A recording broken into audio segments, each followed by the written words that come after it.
Hi my dear students, मैं Sanjay Kumar Singh USA academy number 1 में आप लोग का स्वागत करता हूं। मेरे प्रिय छात्रों, जैसा कि आप जानते हैं कि हम लोग एक्टिव एंड पैसिव वॉइस के सेशन को पढ़ रहे थे। एक्टिव एंड पैसिव वॉइस के सेशन को पढ़ रहे थे, जिसमें मैंने लगभग सारा पार्ट पढ़ा दिया है और इस क्रम में मैंने आपको कम से कम 10 वीडियो अपने चैनल पे प्रोवाइड कराया है। आप लोग जो लोग देख चुके हैं उनके लिए मैं बहुत धन्यवाद देना चाहता हूं, और जिन लोगों ने मेरे वीडियो को नहीं देखा है कृपया वो लोग चैनल पे जाएं और मेरे एक एक वीडियो को एक एक करके देखें और उसका लाभ लें। आज मैं आप लोगों के समक्ष active and passive voice chapter number 2, जो कि नरेशन के रूप में भी जाना जाता है, का पार्ट लेकर के आया हूँ। मेरे प्रिय छात्रों, जैसा कि आप लोग जानते हैं कि यूपी बोर्ड का एग्ज़ाम नज़दीक है और आप लोग के एग्ज़ाम का जो दिन है एक एक करके कम होता जा रहा है। तो इसलिए इन सभी चीज़ों को ख्याल रखते हुए मुझे थोड़ा जल्दी में आप सभी पार्ट कवर करने हैं। इसलिए मैं आप लोगों को डायरेक्ट से इनडायरेक्ट आज पढ़ाने वाला हूं, और आप लोग इसको ध्यान से पढ़िए, समझिए और मेरे चैनल पे बने रहिए।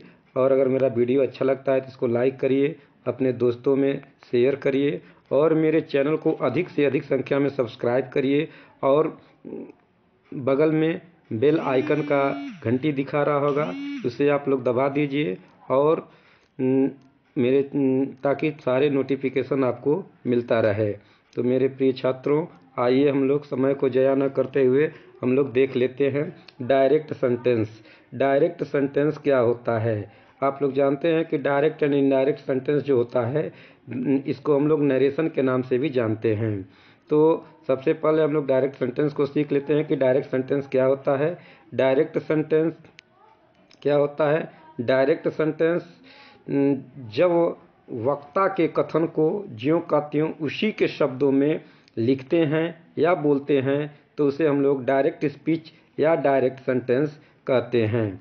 एक बार और सुनिए मेरे प्यारे छात्रों, आपने बोला है कि जब वक्ता के कथन को ज्यों का त्यों उसी के शब्दों में लिखते हैं या बोलते हैं तो इसे हम लोग डायरेक्ट सेंटेंस या डायरेक्ट स्पीच कहते हैं। जैसे एग्जाम्पल से हम समझाएंगे आप लोगों को।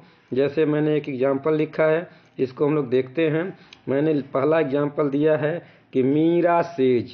मीरा सेज, मीरा कहती है, मीरा कहती है, मीरा क्या कहती है कि Ram will go to temple, Ram will go to temple. तो मेरे प्रिय छात्रों, आप देख सकते हो कि मीरा कहती है, यानी मीरा कथन करती है। मीरा क्या करती है? कथन करती है। क्या करती है? कथन करती है। यानी कि यहाँ पे कथन करने वाली मीरा है, जिसका कथन क्या है? मीरा कहती है कि Ram will go to temple, Ram will go to temple, Ram मंदिर को जाएगा। राम कहाँ जाएगा? मंदिर जाएगा। तो Ram will go to temple Meera का कथन है, और जैसे मीरा ने कहा वैसे ही हमने स्क्रीन पे आप लोगों के लिए लिख दिया। तो मेरे प्रिय छात्रों, ये मीरा का जो कथन है, मीरा जो कहती है, इसके कथन को आप लोग देखिए, मैंने डबल इन्वर्टेड कामा के बीच में लिखा है। जैसा कि आप लोग देख सकते होंगे स्क्रीन पे, यहाँ पे आपका डबल इन्वर्टेड कामा लगा है, यहाँ पे डबल इन्वर्टेड कामा छूटा है। तो यहाँ मैं अपने मार्कर से पॉइंट कर देता हूँ, इसको आप लोग समझ लीजिएगा, डबल इन्वर्टेड कामा।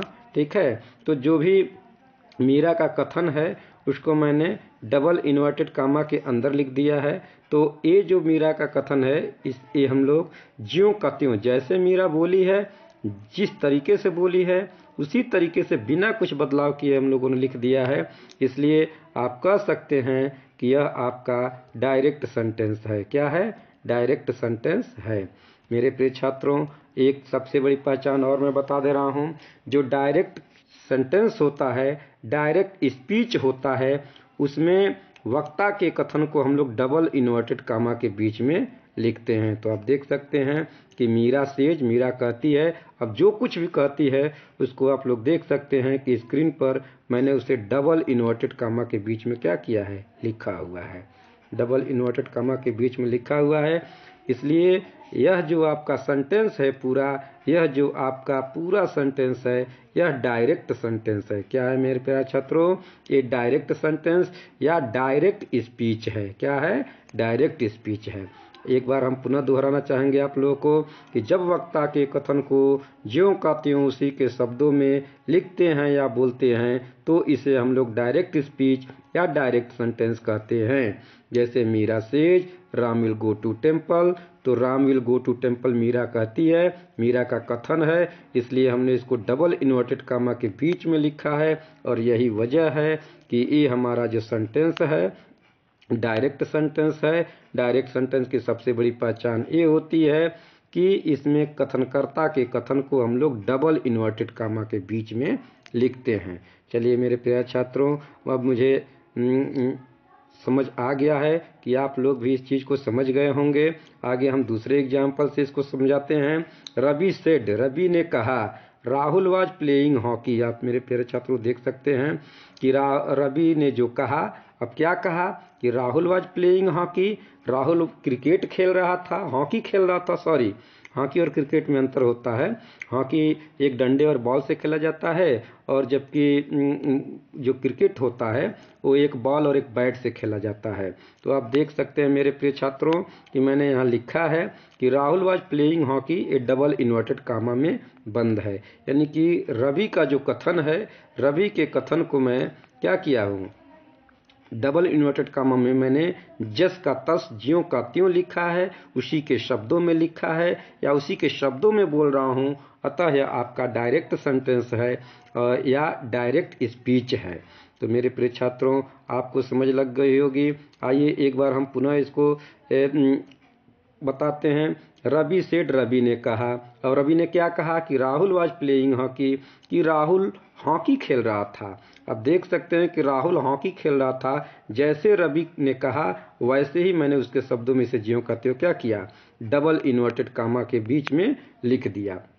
अतः ये हमारा क्या हो गया, डायरेक्ट सेंटेंस या डायरेक्ट स्पीच हो गया। आइए हम लोग दूसरी बात करते हैं, इनडायरेक्ट सेंटेंस। किसकी बात करते हैं? Indirect sentence. जब हम वक्ता के कथन को ज्यों का त्यों न लिखकर या बोलकर उसके द्वारा कहे गए कथन का भाव या सेंस को व्यक्त किया जाता है या लिखा जाए, वैसे सेंटेंस को हम लोग इनडायरेक्ट स्पीच या इनडायरेक्ट सेंटेंस कहते हैं। मेरे प्रिय छात्रों, आपको समझ लग गई होगी। एक बार मैं अपने बात को पुनः दोहराना चाहूँगा। जैसे कि जब वक्ता के कथन को ज्यों का त्यों न लिखकर या बोलकर उसके द्वारा कहे गए कथन का भाव या सेंस मतलब उसका भाव व्यक्त किया गया हो, उसका सेंस व्यक्त किया गया हो या किया जाए या लिखा जाए, तो वैसे सेंटेंस को हम लोग इनडायरेक्ट स्पीच या डायरेक्ट सेंटेंस कहते हैं। तो मेरे प्रिय छात्रों, आपको इसका डिफिनीशन समझ में आ गया होगा।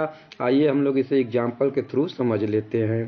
पहला हमारा एग्जाम्पल है, राम सेज, राम कहता है कि हरी इज ए गुड बॉय। आप देख रहे हैं कि राम कहता है कि हरी इज ए गुड बॉय, तो हरी के कथन को हमने क्या किया, ज्यों का त्यों लिखा है, इसलिए इसको मैंने डायरेक्ट सेंटेंस बोल दिया। ये डायरेक्ट सेंटेंस है।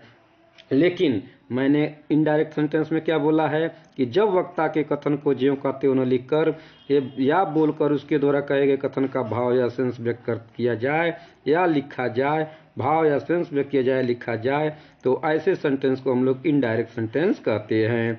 तो आप देख सकते हैं ऊपर वाला हमारा डायरेक्ट सेंटेंस है, क्योंकि हम उसके कथन को ज्यों का त्यों लिख रहे हैं। लेकिन वहीं नीचे वाले कथन को हम लोग देखेंगे, आप लोग देख सकते हैं, वहीं उसी सेंटेंस का जो दूसरा हमने एग्जाम्पल लिखा है, ये आपका इनडायरेक्ट सेंटेंस है। क्यों? क्योंकि हम लोग देख सकते हैं कि राम सेज, राम कहता है, अब क्या कहता है, इसको हमने डैट कंजक्शन से जोड़ा है। किससे जोड़ा है? डैट कंजक्शन से जोड़ा है। और हरी इज ए गुड बॉय, हरी एक अच्छा लड़का है, हरी अच्छा लड़का है। तो आप देख सकते हैं कि उपयुक्त सेंटेंस का जो राम से हरी इज ए गुड बॉय को ही हमने डायरेक्ट ज्यों का त्यों न लिख करके इसके भाव को व्यक्त करने के लिए हमने डैट कंजक्शन का प्रयोग किया है। किसका प्रयोग किया है? डैट कंजक्शन का प्रयोग किया है। मीन्स टू से हम इस डायरेक्ट सेंटेंस को ज्यों का त्यों न लिख करके उसके भाव को व्यक्त करने के लिए हमने सबसे पहला काम किया है कि हमने इसमें डायरेक्ट कंजक्शन जोड़ा है और कामा और इन्वर्टेड कामा दोनों को क्या किया है, हटा दिया है।